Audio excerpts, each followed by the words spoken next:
আসসালামু আলাইকুম। প্রিয় দর্শক,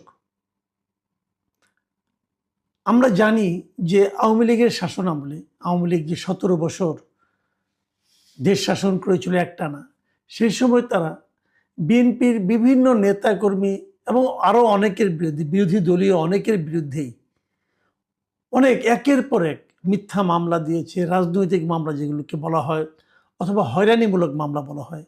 এরকম হাজার হাজার মামলা দিয়েছে এবং সেই মামলাগুলি কিন্তু সরকারের পতন হয়েছে, কিন্তু মামলাগুলো তুলে না নিলে যাদের বিরুদ্ধে মামলা হয়েছে তাদের কিন্তু নিয়মিত হাজিরা দিয়েই যেতে হয়েছে। এক একজনের বিরুদ্ধে ২০০-৩০০ পর্যন্ত মামলা ছিল এবং এমনও দিন গেছে তাদের সারাদিন সারাটা বছর কেটেছে, প্রতিদিন সকালে ঘুমের থেকে উঠে যেতে হয়েছে আদালতে কোনো না কোনো মামলা হাজিরা দিতে। এগুলো খবর আমরা তখনই জেনেছি যে কত মামলা হয়েছে তাদের বিরুদ্ধে। আজকের খবর হলো, গতকালকে আমরা দেখলাম যে স্বরাষ্ট্র মন্ত্রণালয় থেকে তারা বলা হয়েছে যে তারা বেশ কয়েকটা প্রায় ১০০৬টি মামলা প্রত্যাহার করার জন্য স্বরাষ্ট্র মন্ত্রণালয় থেকে অনুমোদন দেওয়া হয়েছে এবং বলা হয়েছে যে বিগত ফ্যাসিস্ট সরকারের আমলে ১৭ বছর ধরে বিরোধী দলের নেতা কর্মীদের বিরুদ্ধে যে দায়ের করা হয়েছিল মামলাগুলো, রাজনৈতিক মামলা, হয়রানিমূলক মামলা, এগুলো থেকে ১০০৬টি মামলা প্রত্যাহারের জন্য সরকার অনুমোদন দিয়েছে। এটা খুবই একটা ভালো সংবাদ আমি মনে করি, কারণ হয়রানিমূলক মামলা থাকবে কেন। এখন প্রশ্ন হচ্ছে যে ১০০৬টা কোন বিচারে, এই প্রশ্নটা আমি একটু করতে চাই। ১০০৬টি কেন? আমরা তো জানি, আমরা বিএনপি আওয়ামী লীগের আমলে বিএনপিদের পক্ষ থেকে যে অভিযোগ করা হয়েছিল, তারা কিন্তু বারবার বলেছে যে বিএনপির বিরুদ্ধে ২০০৯ সাল থেকে আপনার ২০২৪ নির্বাচনের আগ পর্যন্ত এই সময়ে ১,৩৮,০৭১টি মামলা হয়েছে।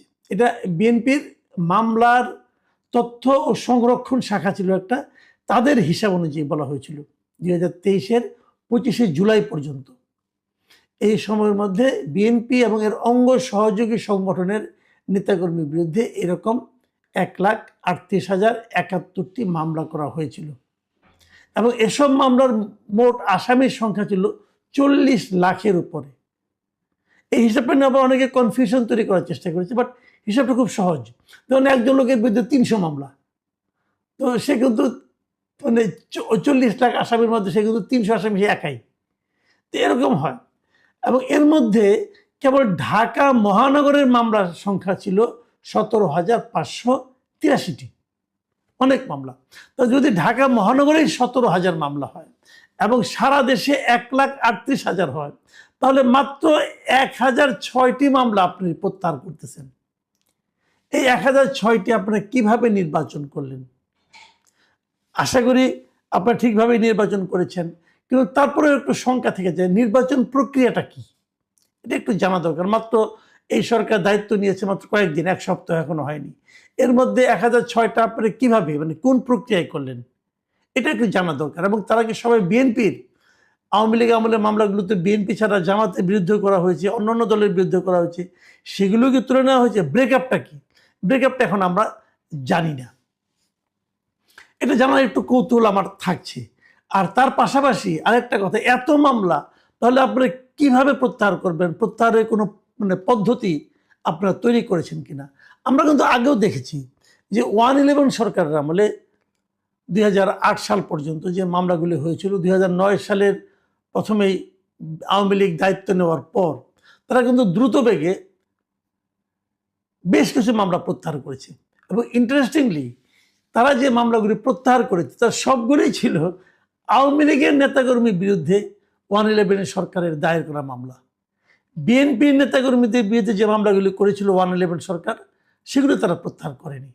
এবং বেগম খালেদা জিয়া যে জেল খেটেছেন, ওরকম একটা মামলায় কিন্তু খালেদা জিয়া জেল খেটেছেন। আবার ওরকম অনেক মামলা শেখ হাসিনার বিরুদ্ধে ছিল, সেগুলি আবার আওয়ামী লীগ সরকার সব প্রত্যাহার করে নিয়েছে। কাজে আমার জানার খুব আগ্রহ, যারা ক্ষমতায় যান তারা কি কেবল নিজেদের নেতাকর্মী মামলাগুলি প্রত্যাহার করে নেন? ওনাদের নেতাকর্মীর বিরুদ্ধে ছাড়া আর কোনো সাধারণ নাগরিকের বিরুদ্ধে কি হয়রানিমূলক মামলা হয় না? যদি হয়, সেগুলিকে প্রত্যাহার তারা করেন? নিশ্চয়ই ওই সময় হয়েছে।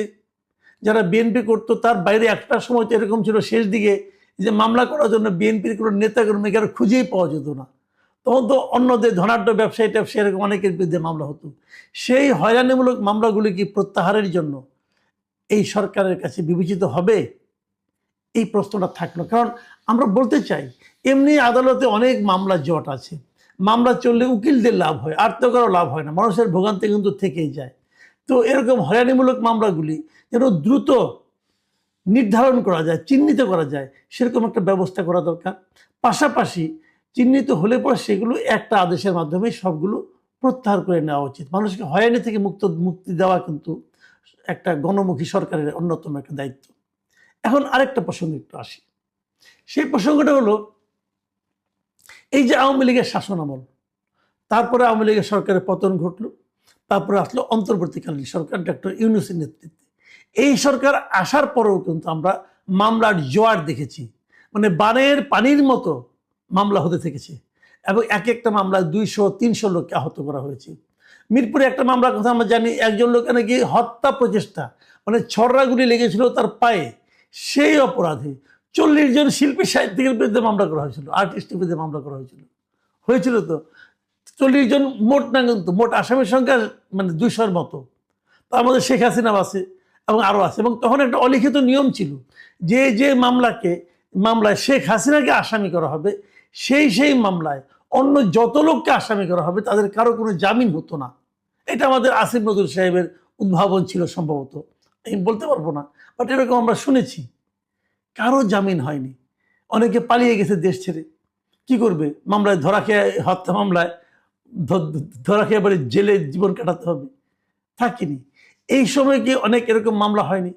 উত্তরে একজন নিহত হয়েছেন, তার জন্য সেই মামলা আসামি করা হয়েছে সাংবাদিকদের। অনেক সাংবাদিককে এই মামলা আসামি করা, এই যে ফারজানা রূপা, শাকিল আহমেদ, এদেরকে মামলা, এরকম মামলা আসামি করা হয়েছে, অনেককে আসামি করা হয়েছে। এবং এই যে মামলাগুলোতে আসামি করা হয়েছে, ওনারা কি হত্যা করেছেন অথবা হত্যার প্ররোচনা ওনারা কি ভেবে দিলেন? তো এরকম মামলা যাদেরকে অ্যারেস্ট করা হয়েছে ওদের কাউকে ছাড়া হয়নি। আমি স্বীকার করি যে আওয়ামী লীগ আমলে অনেক সাংবাদিক ছিল যা নাকি আওয়ামী লীগ সরকারকে এক ধরনের মানে আপনার করেছে, আপনার কি বলে সমর্থন দিয়েছে, টিকিয়ে রাখার চেষ্টা করেছে।